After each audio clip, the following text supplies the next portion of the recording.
And 30 years after he says he was wrongly convicted of murder, what could be the key to proving his innocence? Good afternoon. That key is DNA and new testing technology. Attorneys for the convicted killer are hoping it'll finally prove his innocence. And that team of attorneys is led by a UNM professor. News 13's Emily Younger was in the courtroom today. Emily?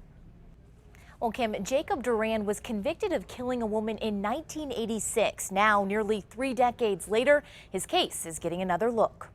And in this case, that would be somebody literally getting away with murder for almost 30 years. It'll mark 29 years this December since Jacob Duran was locked up for the murder of a 64-year-old woman inside this Albuquerque home. To this day, Duran says he's innocent, and new ways to test evidence could finally prove it. The sciences have improved. That's what we look for.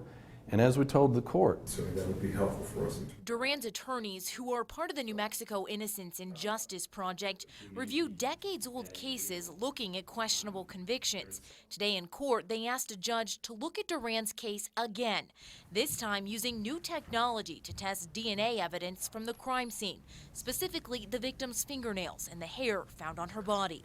The assumption is that some of the hairs will have hair roots that will be testable, and that the DNA material underneath the fingernails will still be testable. I don't see any real harm in allowing that. In the late 80s, Duran was convicted of shooting Teofilia Grotti in the back of the head, execution style.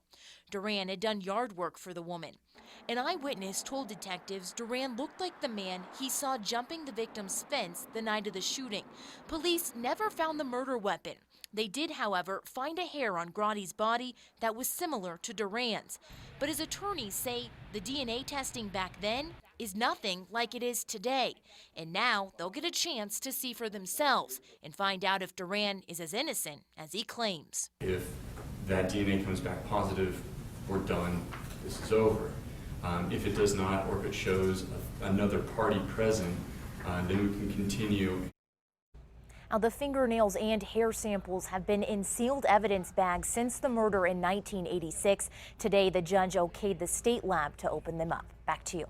Okay, thank you, Emily. Now, the judge has not said what will happen if Duran's DNA does not match the crime scene evidence, if he will order a new trial or could dismiss the charges outright.